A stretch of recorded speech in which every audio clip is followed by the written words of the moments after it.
Уважаемый суд, участники процесса, сегодня мы завершаем судебное разбирательство в отношении Шаушеновой Светы Геврановны, преданной суду по статьям 190, часть 4, пункт 2, 218, часть 4, 1 Уголовного кодекса Республики Казань, а также в отношении Достаевой по статьям 190, часть 4, пункт 2, 194, пункт 2, 2 эпизода.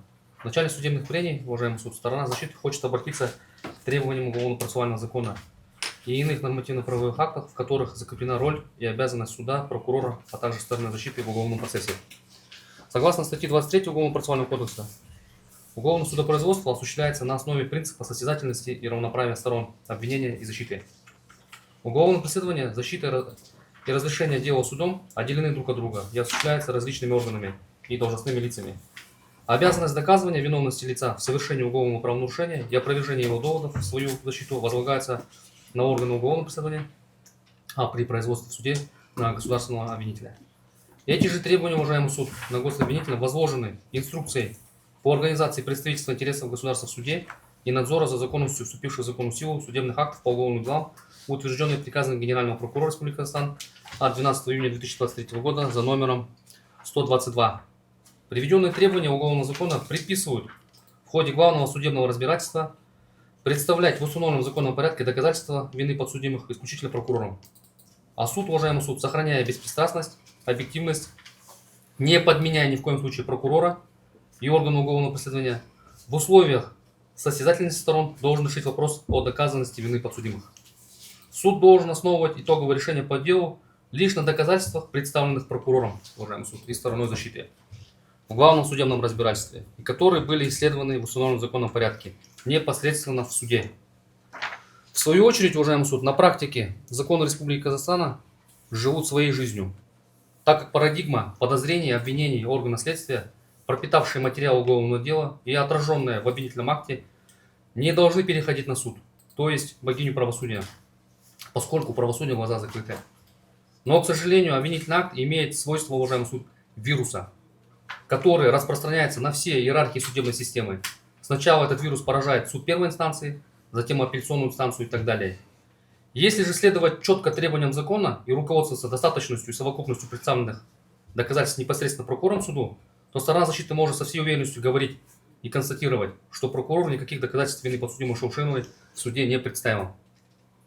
Одна лишь стадия досудебного разбирательства в виде исследования материалов уголовного дела может подтвердить, что прокурор не представлял суду доказательства и отнесся к данной стадии абсолютно безразлично. Уважаемый суд, я не побоюсь сказать, прокурора вообще на суде не было. И это факт. В свою очередь, согласно главы 3 пункта 16 отраслевой инструкции, государственный обвинитель должен обеспечить всестороннее, полное и объективное исследование в суде доказательств, собранных в ходе досудебного расследования, своевременно заявлять ходатайство. К сожалению, прокурора сейчас нет, Кудайбергена, я думал, она будет, послушает хоть. Здесь другой прокурор, хорошо, думаю, передаст. Согласно пункту 31 отраслевой инструкции, в судебных прениях государственный обвинитель ссылается в своей речи, уважаемый суд, на материалы, которые были исследованы в судебном заседании. Прокурор получил замечание в этой части. Анализирует доказательства и связывает их с конкретными признаками состава уголовного правонарушения, чего я не услышал в суде. Анализирует доказательства и связывает их с конкретными признаками состава уголовного правонарушения. Анализирует обстоятельства, смягчающие, отягчающие уголовную ответственность и наказание, личность подсудимого, условия его жизни и воспитания, материальное и семейное положение, отношение к содеянному, поведение до и после совершения уголовного правонарушения. Государственный обвинитель аргументирует предложение о виде, размере и сроке наказания.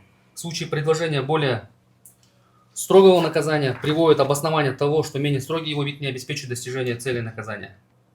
Ничего этого не было, уважаемый суд.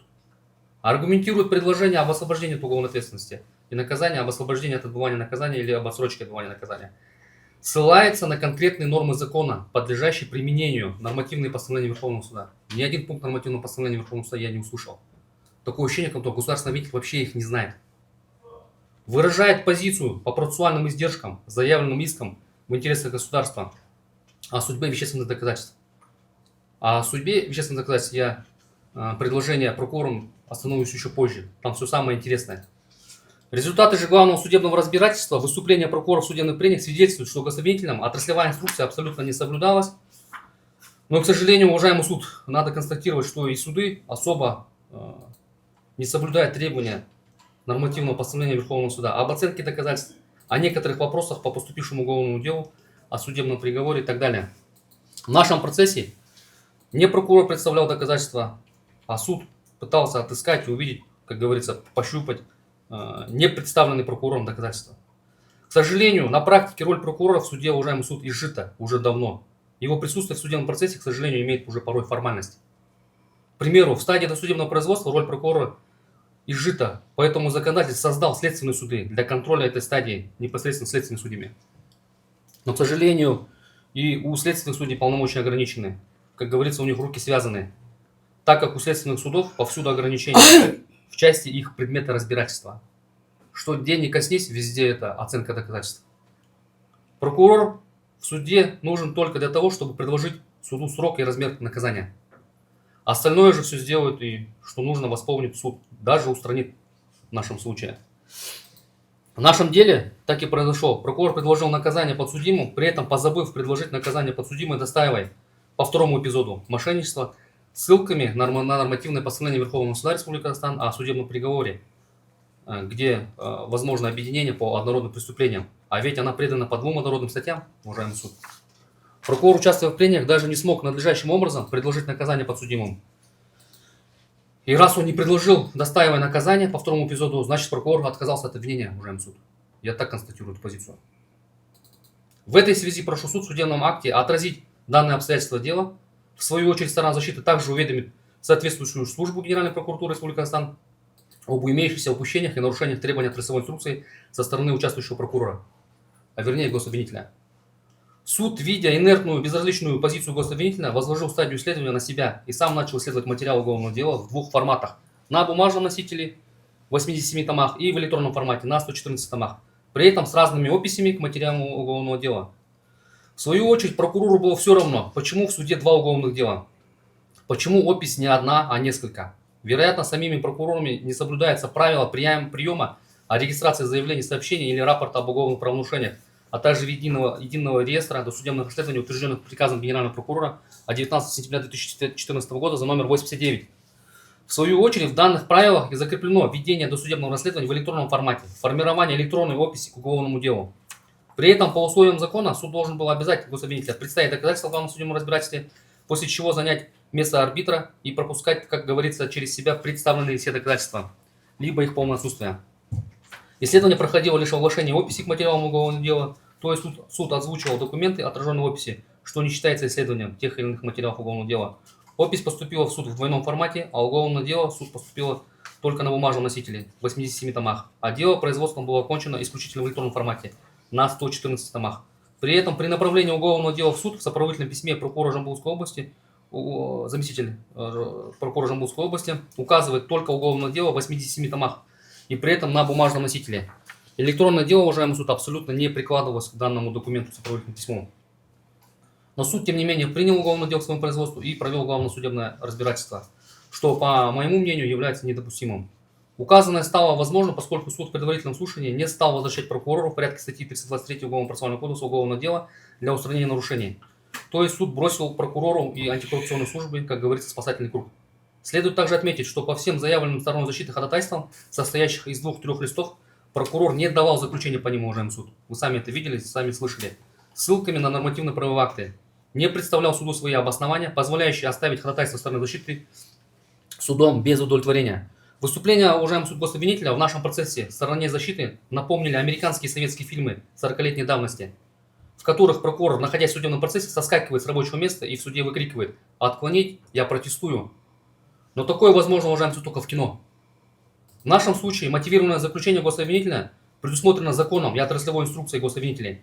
И оно необходимо в первую очередь суду, поскольку в дальнейшем в совещательной комнате суд должен руководствоваться заключением именно прокурора, решая вопрос об удовлетворении объективного ходатайства стороны защиты или оставлении его без удовлетворения. Ведь только в условиях состязательности сторон суд обязан принять законное и обоснованное решение по заявленным ходатайствам. В нашем случае гособвинитель выкрикивал с места, уважаемый суд, «Отклонить». Это что такое вообще было? А обоснование к этому вообще не приводил. А знаете почему? Потому что прокурору нечего было сказать, уважаемый суд, в суде. Поэтому вот такие лозунги были: «Отклонить». Ходатайства заявлены стороной защиты объективно и по существу. Данные заявленные ходатайства судом до настоящего времени не разрешены и будут разрешаться при вынесении окончательного судебного вердикта. Но у нас напрашивается вопрос, уважаемый суд, каким образом суд будет разрешать ходатайства стороны защиты, по которым нет юридического обоснования прокурора в части причин их оставления без удовлетворения? Чем суд будет руководствоваться в совещательной комнате? Одним словом, прокурора отклонить, но этого мало. Я думаю, что гособвинитель, поддерживая гособвинение, забывает свои функциональные обязанности. Но почему-то суд не призывал прокурора к состязательности и представлению доказательств, поскольку статья 23 Уголовного процессуального кодекса, должностная инструкция прокурора обязывает их вести активно процесс, занимать активную роль. Если уголовное дело будет рассмотрено с обвинительным уклоном, а все действия суда по отправлению правосудия прямо об этом свидетельствуют, то все объективные ходатайства стороны защиты будут оставлены, конечно, без удовлетворения. На основании одного слова прокурора отклонить. Само слово «отклонить» звучит как указание, приказ суду исполнить волю и желание антикоррупционной службы и прокуратуры области, которые пристально следят, конечно, за ходом судебного разбирательства. Как говорится, держат руку на пульсе. Буквально совсем недавно, уважаемый суд, вы все видели, председатель Верховного суда Республики Казахстан Асламбек Миргалиев выступил с докладом перед главой нашего государства, где привел статистику практического отсутствия оправдательных приговоров. Подразумевал это успехом правоохранительной и судебной системы. Но что кроется, уважаемый суд, за этой статистикой? И каким способом она получена, я боюсь даже задумываться иной раз. Неужели отсутствие оправдательных приговоров говорит, что у нас в стране все законно и прекрасно, и что наши следственные органы так качественно и в строгом соответствии с законом расследуют уголовные дела? Или в прокуратуре что-то изменилось, надзор усилился, и справедливость в стадии досудебного производства восторжествовала? Этого же нет у нас на самом деле. Отмеченная статистика с практическим отсутствием оправдательных приговоров – это лишь продукт судебной системы. Это сделано все искусственно, так как все в руках нашей судебной системы. Всю статистику суды делают сами, ценою суть наших с вами граждан. Как наши суды качественно и справедливо рассматривают уголовные дела по республике, ни для кого уже не секрет. Но это уже не может быть вечным. Когда-то этому произволу должен наступить конец. Неужели судебная система нашей страны должна гордиться отсутствием оправдательных приговоров? Почему суды ориентируются на эту позицию, а не на высокий уровень показателя по вынесению именно оправдательных приговоров? Чего суды в наше время боятся? Ведь вынесение оправдательных приговоров – не что иное, как защита конституционных прав наших граждан. Повторюсь, на самом деле же все в руках судебной системы. И только суд может навести порядок в сфере уголовного процесса, так как последнее слово именно за судом, не за прокурором, не за следователем. Только суды могут заставить соблюдать закон и самих прокуроров, и органы следствия, по результатам именно отправления качественного справедливого правосудия. Порядок, уважаемый суд, там, где сильная и справедливая судебная система. Когда прокуроры и органы уголовного преследования поймут, что их кройка уголовных дел не пройдет в суде, они сами поменяют формат регистрации уголовных дел и их расследования. На практике органы уголовного преследования и прокуроры совсем уже позабыли былую славу наших судов, которые когда-то могли остановить произвол государственного аппарата по кройке уголовных дел. Сейчас они без какого-либо уважения относятся к судебной системе, полагая, что суд – это тоже следователь и тоже прокурор, понимая, что обвинительный акт с легкостью перекочует в судебный приговор. Раньше надежда на суд всегда была у граждан нашей страны, а теперь эта надежда находится только у следователей и прокуроров. Поскольку, направляя порой уголовные дела в суд, не имеющие судебной перспективы, они все-таки надеются, а порой знают, что суды спасут их, оправдают их незаконные действия во время следствия, и суд вынесет именно обвинительный приговор, невзирая на отсутствие вины обвиняемого. Мне думается, наши суды в настоящее время уже просто разучились выносить оправдательные приговора, и это уже дикость для них. На вынесение же справедливых судебных актов влияет вертикаль подчинения судебной власти. Суды первой инстанции боятся апелляционную инстанцию, и по сути нижестоящие суды не должны подчиняться апелляционной инстанции, должны быть самостоятельными при отправлении правосудия. Отправлять правосудие справедливо и по совести, руководствоваться только законом, а не указаниями следователей, прокуроров, вышестоящих судей. Указанные обстоятельства дела, реалии нашей жизни и судебной системы я озвучиваю в целях того, чтобы наш суд услышал нас и отнесся к вынесению судебного акта со всей серьезностью, чтобы приговор был построен только на нормах закона.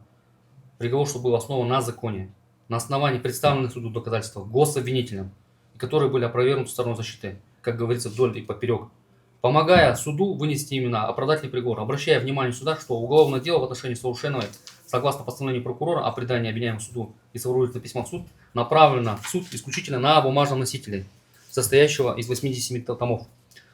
По инициативе стороны защиты были исследованы в суде отмеченные 2 документа, поскольку суд и прокурор пропустили их в процессе исследования. В свою очередь, уголовное дело начато, расследовалось и окончено в электронном формате. При этом уголовное дело в электронном формате состоит, как я ранее говорил, из 114 томов. бумажный 87 томов. Разница составила 27 томов. Описи на два вида уголовных дел разные. Электронная опись уголовного дела 114 томам. Уголовное дело формировалось автоматически базой из ЕРДР, а бумажная версия, состоящая из 87 томов, формировалась следователем вручную. При этом, как указано выше, прокурор суд направил уголовное дело только на бумажном носителе. В 87 томах в сопроводительном письме нет ни слова об электронном формате уголовного дела, о приложении к данному письму и так далее. Но это не единственное грубейшее нарушение, допущенное органом следствия. Имелись и другие нарушения в виде неопределения прокурором последственности по настоящему уголовному делу, нарушение языка судопроизводства и другие грубейшие нарушения. Поэтому по ходатайству стороны защиты было заявлено ходатайство о проведении по делу предварительного слушания 25 ноября 2024 года для решения именно вопроса о возвращении уголовного дела прокурору в порядке статьи 323 Уголовного процессуального кодекса, чтобы он устранил нарушение, препятствующее назначению главного судебного разбирательства. Однако, уважаемый суд посчитал допущенные нарушения вовсе не нарушениями, объяснив это тем, что суд устранит данные грубейшие нарушения законности, где-то будет перевод сделан, обеспечен, что, конечно, по нашему мнению, является неправомерным, так как суд не имеет права на восполнение недостатков досудебного производства, но, к сожалению, нормативное постановление Верховного суда Республики Казахстан о некоторых вопросах оценки доказательств по уголовным делам в нашей судебной системе не работает или просто забыто. В предварительном слушании был поднят вопрос, что орган следствия в нарушении требований статьи 115-64 Уголовного процессуального кодекса по результатам проведенного ознакомления с делом не провел допрос подозреваемой Шаушеновой при окончании досудебного расследования, которая обратилась по результатам ознакомления с письменным ходатайством к органу следствия о желании дать дополнительных показаний по представленным ей на обозрение доказательствам ее вины. А это право все-таки закреплено, уважаемый суд, в статье 115 и 64. Суд по этому нарушению объяснил это следующим. Шаушенова может дать показания вместо органа следствия суду. А что в законе эта обязанность возложена именно на орган следствия в порядке статьи 297, почему-то суду безразлично. Наверное, суд, давая такие разъяснения, забывает, что обязанность следователя, это обязанность все-таки следователя провести допрос по материалам уголовного дела, по добытым доказательствам. Суд-то проводит свое судебное следствие в дальнейшем. А если бы, допустим, Шаушенова воспользовалась своим правом, дала показания, а может быть следователь принял какое-то иное решение по результатам ее допроса, но все это осталось уже позади. Поэтому сторона защиты, уважаемый суд, считает необходимым в прениях отметить, констатировать, какие грубейшие нарушения суд оставил без внимания в предварительном слушании и перенес их в главное судебное разбирательство. В материалах уголовного дела, уважаемый суд, в отношении Шаушеновой имеется рапорт следователя антикоррупционной службы по Жамбулской области Асанова от 21 декабря 2023 года о регистрации уголовного правонарушения в ЕРДР органа уголовного преследования по статье 189, часть 4, пункт 2 Уголовного кодекса Республики Казахстан, том 1, лист дела 5. Данные действия следователям произведены, уважаемый суд, с существенным нарушением уголовного процессуального закона. В соответствии со статьей 179 Уголовного процессуального кодекса не подлежат регистрации заявления, сообщения или рапорт об уголовном правонарушении, в которых отсутствуют сведения об ущербе, о существенном вреде, либо незаконном доходе, невыполнении надлежащим выполнения профессиональных обязанностей медицинским или фармацевтическим работникам, неоказание медицинской помощи больному лицом, обязанным его оказывать, нарушение порядка проведения клинических исследований, диагностики, лечения и так далее, подтвержденные актами проверок, ревизий, аудита и другими, когда их наличие является обязательным признаком уголовного правонарушения.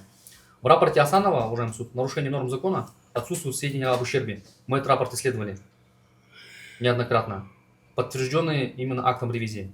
И такие документы, отраженные, уважаемый суд, в статье 179, в рапорте не указаны. В приложении к рапорту они также не указаны и не приложены. Согласно статье 184 Уголовного процессуального кодекса, обнаружение сведений об уголовном правонарушении служит поводом к началу досудебного расследования в случаях, когда при исполнении своих должностных обязанностей сотрудник органов дознания, следователь, прокурор становятся очевидцами уголовного правонарушения, либо обнаруживают следы или последствия уголовного правонарушения непосредственно после их совершения. Должностное лицо органа уголовного преследования, прокурор получает сведения об уголовном правонарушении при осуществлении своих полномочий. В случае, предусмотренный частью 1 настоящей статьи, указанным лицам составляется рапорт об обнаружении уголовного правонарушения с приложением находящихся в их распоряжении документов и иных материалов, подтверждающих обнаружение сведений об уголовном правонарушении. Однако, уважаемый суд, если внимательно изучить содержание рапорта, который был исследован в суде, то он не соответствует требованиям статьи 184-179, поскольку к рапорту документы и иные материалы, подтверждающие обнаружение сведений об уголовном правонарушении не приложены, что является недопустимым. В рапорте следователь Асанов не сделал ссылку, какие документы у него были в распоряжении и что он прикладывает к этому рапорту. Этих документов вообще нет. Данные грубейшие нарушения уголовно-процессуального закона исследованы в суде, после чего стороной защиты было заявлено суду письменное ходатайство о признании действий следователя Асанова и признании данной регистрации уголовного правонарушения в ЕРДР незаконными. Ходатайство до настоящего времени не разрешено и оставлено пока открытым, будет разрешено в совещательной комнате. Далее, в материалах уголовного дела в отношении Шаушеновой по статье 190 пункт 2 имеется заключение специалиста номер 12 от 15 декабря 2023 года, подготовленное Сухоруковой, которое специалист подготовила якобы на основании договора, заключенного с антикоррупционной службой по Жамбулской области от 14 декабря 2023 года. Однако, вопреки требованиям статей 80-117 УПК, в материалах уголовного дела отсутствует постановление либо иной документ, свидетельствующий о законности привлечения Сухоруковой в качестве специалиста. Отмеченный договор также отсутствует, и он отсутствует у Сухоруковой, что она подтвердила в суде. Согласно статье 80 части 1, в качестве специалиста для участия в производстве по уголовному делу может быть привлечено незаинтересованное в деле лицо, обладающее специальными знаниями, необходимыми для оказания содействия в собирании, исследовании и оценке доказательств, путем разъяснения участникам уголовного процесса вопросов, входящих в его специальную компетенцию, а также применения научно-технических средств. То есть из самой статьи 80, уважаемый суд, вытекает, что специалисты привлекаются для участия только по уголовному делу, находящемуся в производстве. В силу статьи 117 части 1 заключение специалиста – это оформленный в соответствии с требованиями части 3 настоящей статьи и представленный в письменном виде официальный документ, отражающий содержание исследования и выводы по вопросам, поставленным перед специалистом лицом, ведущим уголовный процесс или сторонами. Однако, ввиду отсутствия материалов уголовного дела документа, на основании которого было назначено запрошенное исследование, участники уголовного процесса не ознакомлены с вопросами, поставленными на исследованиями органом следствия, что является незаконным. Согласно статье 121 части 1, доказывание производится только по уголовному правонарушению, по которому уже начато расследование. А у нас заключение специалиста получено до начала досудебного расследования. В силу статьи 122 части 1 собирание доказательств производится в процессе досудебного расследования, судебного разбирательства, путем производства процессуальных действий, предусмотренных настоящим кодексом.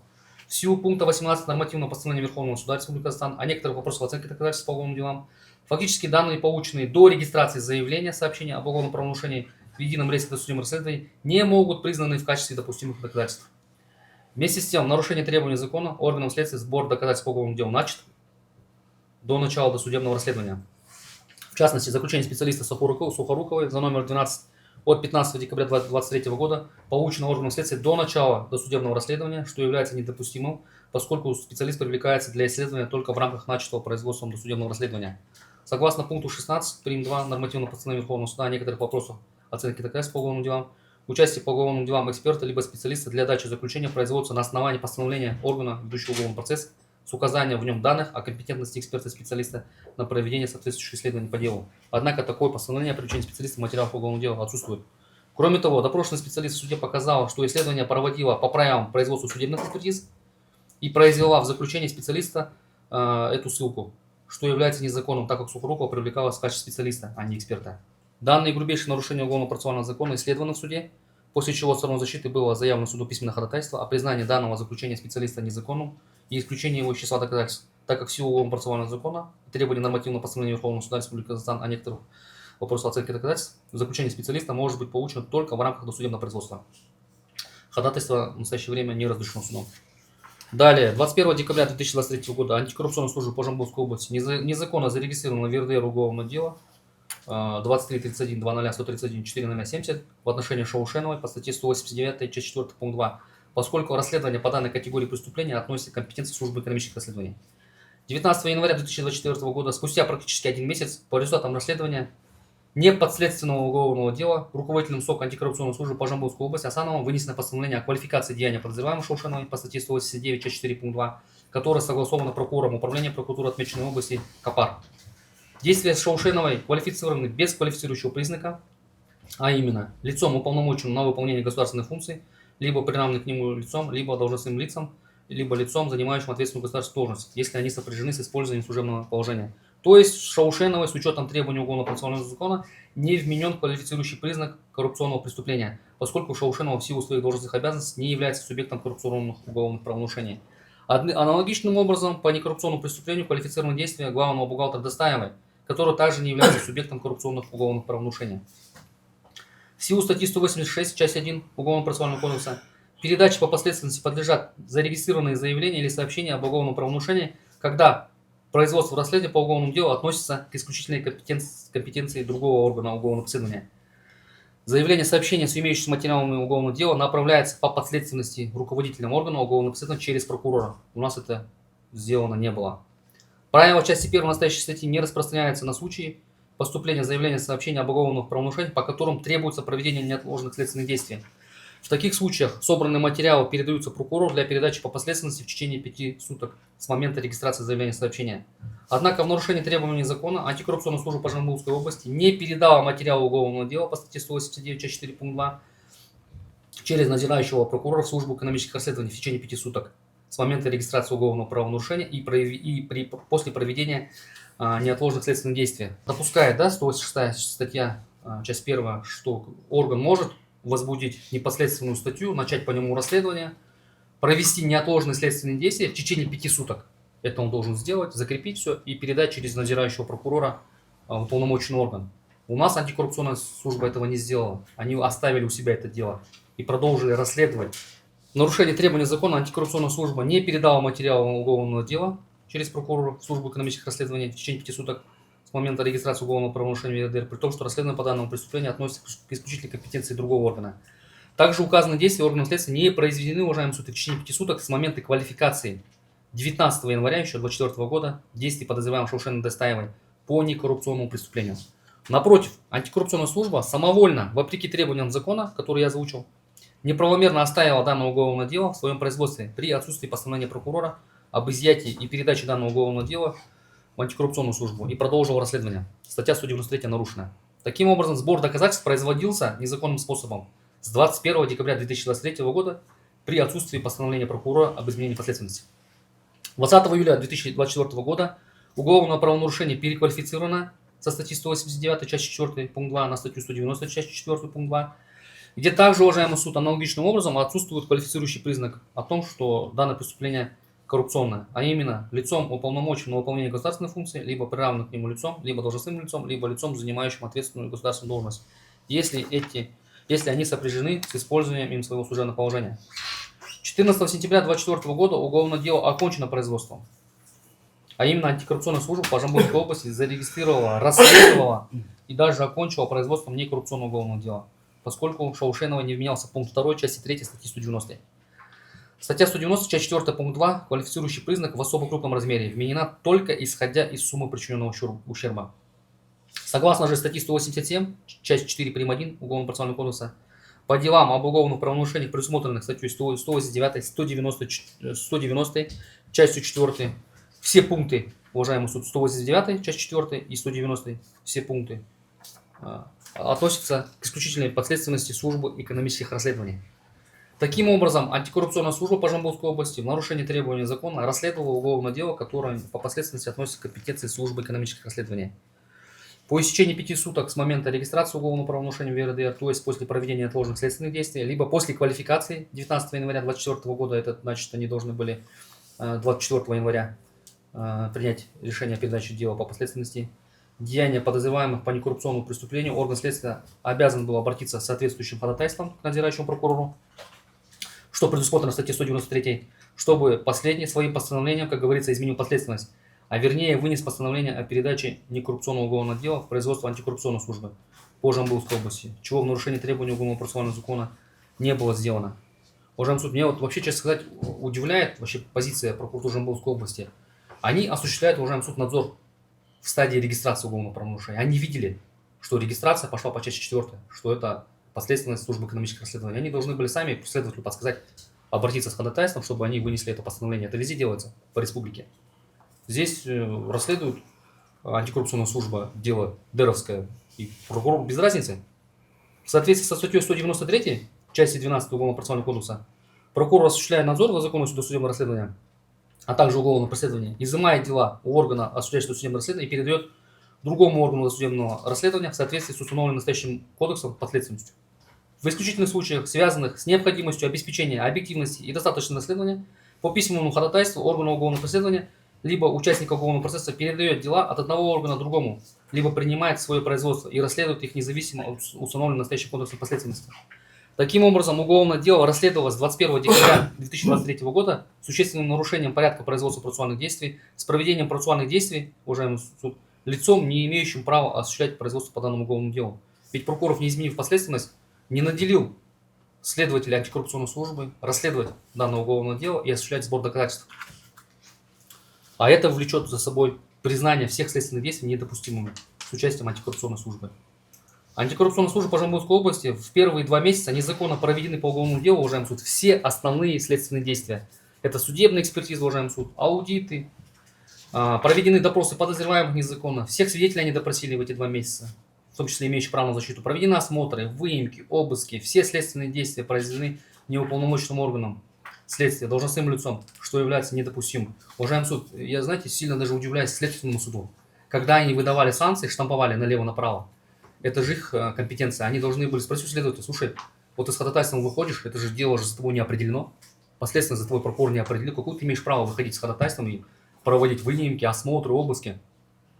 Следственные суды должны были. Ладно, здесь я у председателя находился, Исмаиловой.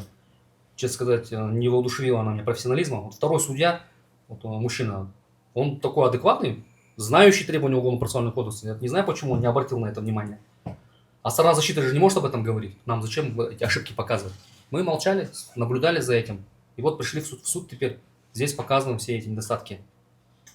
Также неуполномоченным должностным лицом Шаушеновой объявлена квалификация, уважаемый суд, по некоррупционному преступлению. А также она неправомерно задержана антикоррупционной службой. Ведь следователь здесь согласился с собой, Сабажанов, что последственность это дэровская. Но вот они когда, ладно, Сабажанов постановление это не выносил, Асанов когда выносил, Мухаммед-Кали когда выносил, он же должен был задуматься, что данная статья, которую он вменяет, она не входит в их служебные полномочия. Он же должен был открыть Уголовно-процессуальный кодекс, 187 статью посмотреть, часть 4, прим. 1, там все написано. Я не знаю, в Уголовно-процессуальном законе все есть. Все ответы на вопросы следствия. Только надо знать, как им пользоваться этой книжкой. Следует отметить, что постановление прокурора об измене последовательности по делу, а вернее постановление об изъятии и передаче настоящего уголовного дела антикоррупционной службы отсутствует, уважаемый суд, в базе ИС ЕРДР, так как она не выносилась в установленные законом сроки, как того требует закон, в течение 5 суток с момента регистрации заявления или сообщения в ЕРДР после проведения отложенных следственных действий. Отсутствие, уважаемый суд, решения прокурора в данной базе об изъятии и передаче настоящего уголовного дела, так называемое изменение последовательности антикоррупционной службы, подтверждено ответом, уважаемый суд, от 18 ноября 2024 года уполномоченным государственным органом в сфере статистики, Управления комитета правовой статистики и специальных учетов по Жамбылской области на мой запрос. Я его представлял, мы исследовали, где орган статистики подтвердил отсутствие данного постановления. А данное постановление, оно выносится, уважаемый суд, и вносится в базу ИС ЕРДР. Тем более у нас уголовное дело расследовалось в электронном формате. Аналогичные грубейшие нарушения, уважаемый суд, закона, связанные с определением последовательности по делу, допущенные органом следствия по уголовному делу 24.11 по статье 190, часть 4, пункт 2 Уголовного кодекса. Это эпизод по премиям. Данное уголовное дело также было заведено без определения последовательности, вообще забыто органом следствия, они его просто потом соединили, а последовательность даже не изменяли, которое соединено к настоящему уголовному делу без вынесения прокурором постановления об определении подследственности, а точнее об изъятии дела, передаче его антикоррупционной службе, при том, что по данным делам обвиняемые разные. То есть в каждом случае прокурор обязан, уважаемый суд, определить последовательность по каждому уголовному делу, после чего следователь имеет право их соединить в одно производство. До соединения данного уголовного дела 24.31.00.131, 4.0.11 к основному делу за номером 23.31.00.131, 4.0.70 орган следствия и прокурор должны были сначала определить по нему последовательность за антикоррупционной службы и только после этого объединять в одно производство. Досудебное расследование за номером 24.31.00.131, 4.0.11 начато 31 января 2024 года по уголовному правонарушению, не являющемуся коррупционным, и с указанного времени последовательность по данному делу не была определена за антикоррупционной службой. Постановление об определении непосредственности по данному эпизоду, а вернее постановление об изъятии и передаче уголовного дела в антикоррупционную службу материалов дела отсутствует, так как не выносилось. Уважаемый суд, помните, мы исследовали материал уголовного дела, я вам показывал документы Департамента экономических расследований по Жамбылской области. Они, получается, в январе месяц в конце выявили данное правонарушение, зарегистрировали в КУИ и хотели приступить к расследованию. Но потом они увидели, что это дело уже находится в производстве антикора, и они все материалы аналогичные по этим 758 миллионов, они передали для соединения, для присоединения к РДР в антикоррупционную службу. И так они в рапорте написали, что это наше дело, но она находится в производстве антикора. Мы не можем уже второй раз возбудить, да, потому что уже ранее возбудилась антикоррупционная служба. Я вот к чему это говорю. Антикоррупционная служба, когда получила сопроводительное письмо от начальника ДЭР по Жамбылской области, они должны тогда были в январе месяце увидеть, что они расследуют чужое дело. Им ДЭР уже про это написал. А они взяли просто, приобщили к своему ЕРДР и постановление не вынесли. Там же Абильдаев тоже привлекает, в отношении Абильдаева тоже возбуждалось? В отношении троих же было, да? Абильдаева, там возбуждалось в отношении должностных лиц, уважаемый суд. Да. В отношении должностных лиц, да. Но там не пишется кто. Но они возбудили 189. Но в любом случае, это же часть 4, она полностью ДЭРовская статья. Понимаете? Они тогда, у них полномочия были закончены с момента квалификации. Они же квалификацию уже объявили некоррупционную, у них других не было коррупционеров. Чтобы они, если, допустим, они Абильдаева привлекли, и у него бы квалификация была по делу коррупционная параллельно, в один день с ними, тогда бы да. Последствия тогда могла остаться за ними. Тогда бы они вменили бы Абильдаеву часть 3. Квалифицирующий признак, это 190 лицом, занимающим ответственную государственную должность, вот это, да. Но Абильдаев-то вообще не привлекался.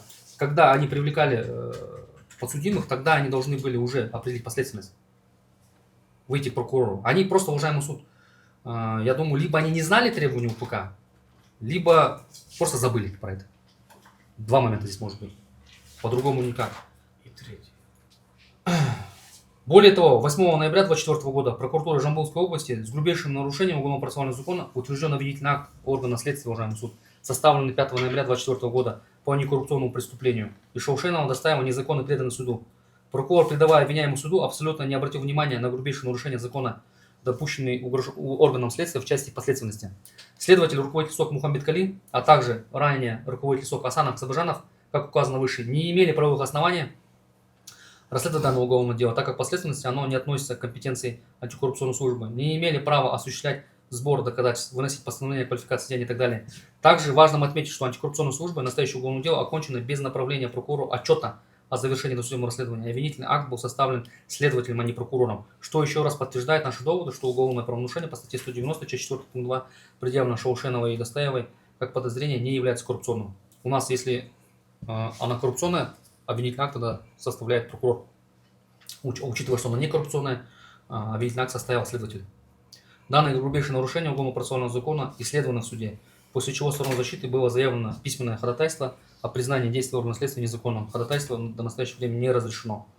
Кроме того, уважаемый суд, в материалах уголовного дела в отношении Шаушеновой и других по статье 190, часть 4, пункт 2 имеются результаты негласных следственных действий в виде аудио, видеозаписи, стенограмм разговоров между Шаушеновой, Достаевой и Абильдаевой. Однако в нарушении требований закона Шаушенова и другие участники уголовного процесса, в отношении которых проводилась тайная фиксация разговоров, высказываний, не допрошены органом следствия по данным высказываниям. Следователи не допрашивали путем предъявления результатов НСД Шаушеновой по их результатам о сущности этих разговоров и так далее. В силу статьи 239 части 1 Уголовно-процессуального кодекса, если в доказывании используются тайно зафиксированные высказывания или действия какого-либо лица, это лицо обязательно должно быть об этом допрошено. Уважаемый суд, честно сказать, за всю историю своей практики я встречаюсь с таким нарушением второй раз. Только второй раз. Я вот по республике часто участвую с участием антикоррупционной службы. Везде, уважаемый суд, практика такая. Как только они получают НСД, они их переводят, эти стенограммы, экспертизы, представляют нам на обозрение и допрашивают. По каждому высказыванию. Как это вот требует уголовно-процессуальный закон. Ну, я когда здесь увидел это, я же не буду поправлять следователя. Не допрашивают, хорошо, нам лучше. То есть вот эти требования закона, они, мне кажется, не знают. В конце Мухаммед Кали, когда я ему сказал уже про это, когда дело было кончено, он мне говорит, а вы знаете, мы, в принципе, на это нарушение согласны, и как бы мы даже не будем оспаривать. Я говорю, а почему? А он говорит, а в этих разговорах ничего нету. Говорю. Ну, они разговаривают, никто ничего не признается там. Все в отказе, вот вы же слышали, Абильдаев спрашивает, все в отказе, никто не говорит же, да, я похитила, там еще что-нибудь. Он говорит, там ничего нету, поэтому, говорит, мы за это доказательство даже не боремся. Ну, он про эту статью, типа, что, вообще без разницы нам.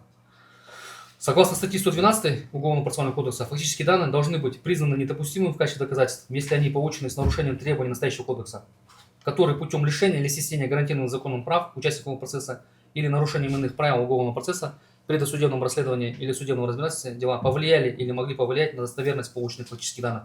В том числе, уважаемый суд, в связи с проведением процессуального действия лицом, не имеющим права осуществлять производство по данному уголовному делу, существенным нарушением порядка производства процессуальных действий. То есть в нашем случае, уважаемый суд, когда была нарушена последственность, у нас два пункта нарушены статьи 112. Это, во-первых, это лицо осуществляло расследование, которое в силу закона не имело права расследовать. И второй пункт – это существенным нарушением порядка производства процессуального действия. Фактически данные, полученные с нарушением уголовного процессуального закона, признаются недопустимыми в качестве доказательств и не могут быть положены в основу обвинения, а также использоваться при доказывании любого обстоятельства, указанного в статье 113 настоящего кодекса. В силу статьи 10 УПК суд, прокурор, следователь обязаны при производстве по уголовным делам обязаны точно соблюдать требования Конституции Республики Казахстан, настоящего кодекса и иных нормативно-правовых актов, указанных в статье 1 настоящего кодекса.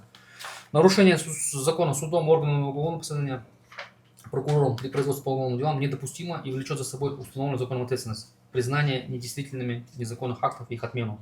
В силу пункта 4 нормативного постановления Верховного суда Республики Казахстан на некоторых вопросах применения судами норм уголовного процессуального законодательства по поступившему уголовному делу в ходе подготовки поступившего дела к рассмотрению в главном судебном разбирательстве, судья в соответствии с нормой главы 41 обязан в срок не позднее 5 суток с момента поступления изучить материалы дела, выяснить, не допущены ли органами досудебного производства нарушения требований уголовного процессуального закона, препятствующие либо исключающие его рассмотрение в главном судебном разбирательстве, не имеется ли подлежащее разрешению ходатайств и жалобы сторон другие основания для проведения предварительного слушания.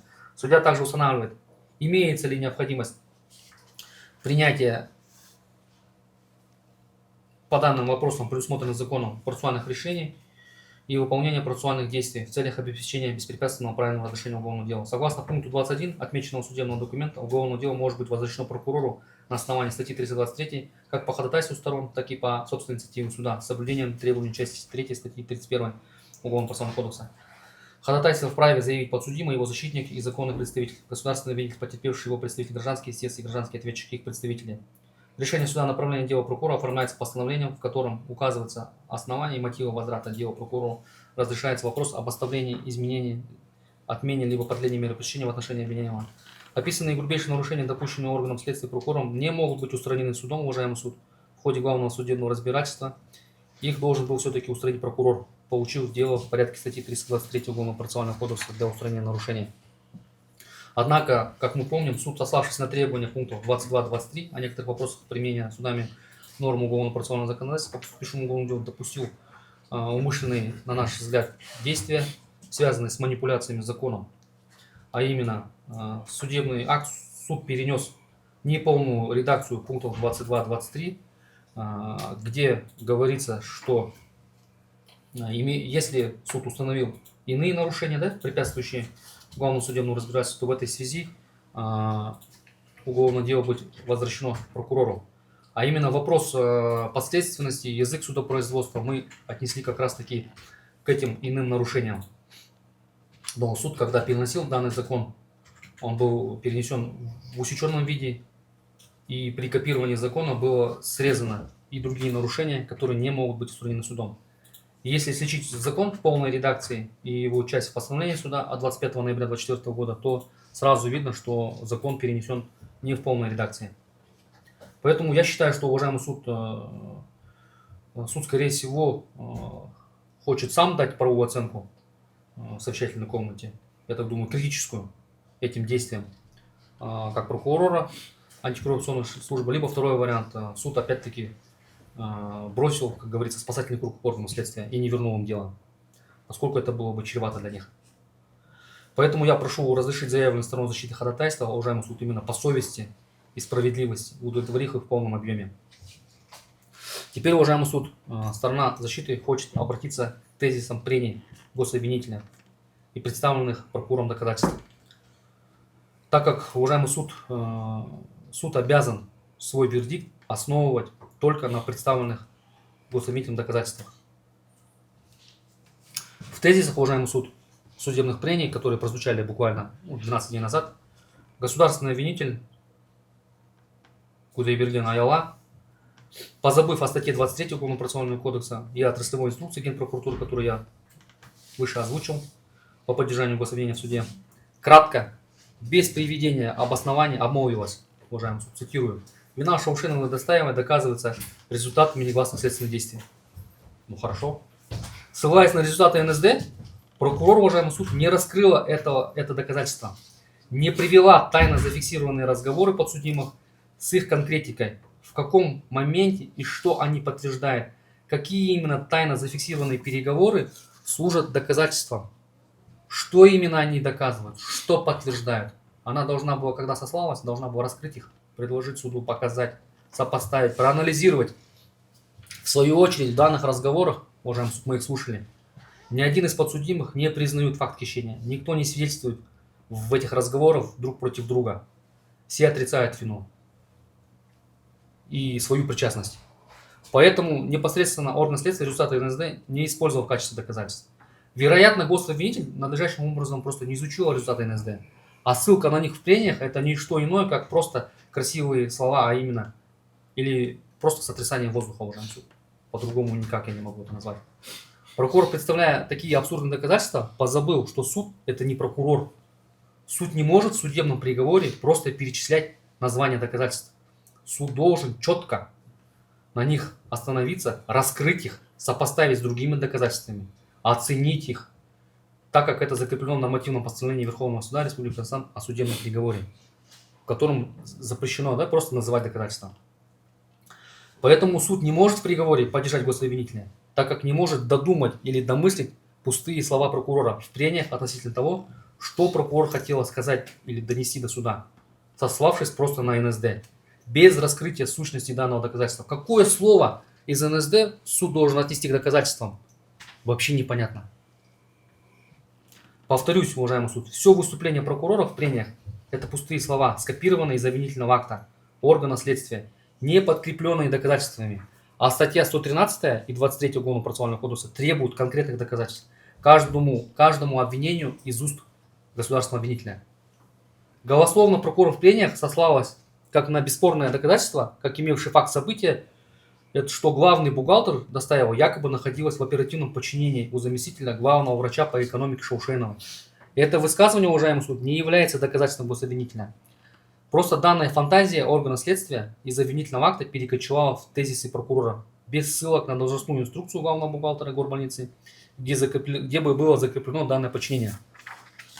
Данное доказательство перестало существовать еще в ходе досудебного производства, уважаемый суд.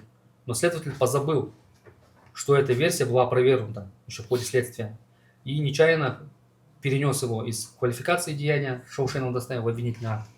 Они же, когда обвинительный акт пишут, они же копируют его из квалификации, и все ошибки переходят туда же. В свою очередь, несмотря на то обстоятельство, что данное подчинение не закреплено в должностных инструкциях, уважаемый суд, эти инструкции не были исследованы в главном судебном разбирательстве по причине того, что прокурор не предлагал суду обозреть должностные инструкции главного бухгалтера и заместителя главного врача по экономике в главном судебном разбирательстве. А зачем прокурору это предлагать? Это же не царское дело. Доказательства прокурору не надо представлять, он должен просто прийти, наказание предложить, здесь, как говорится, подремать, и все. А потом это решать суду.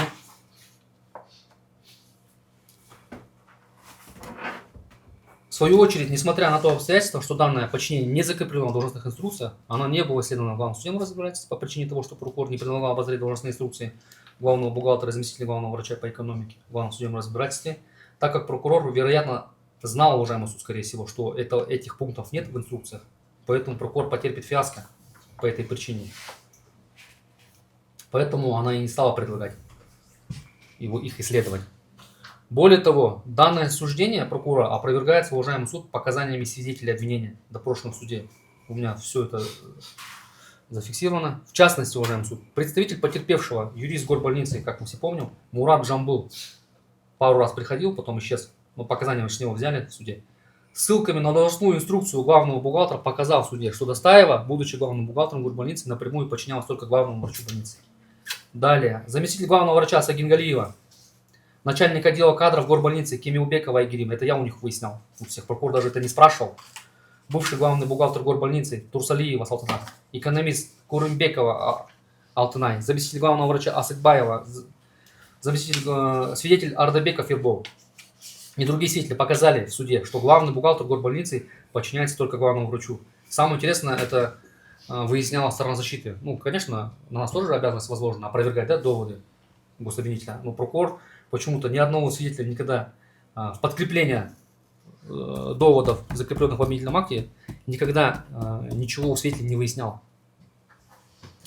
При этом ни один свидетель из числа работников горбольницы не указал на то обстоятельство, что главный бухгалтер подчиняется заместителю главного врача больницы по экономике. Уважаемый суд, а это свидетели обвинения?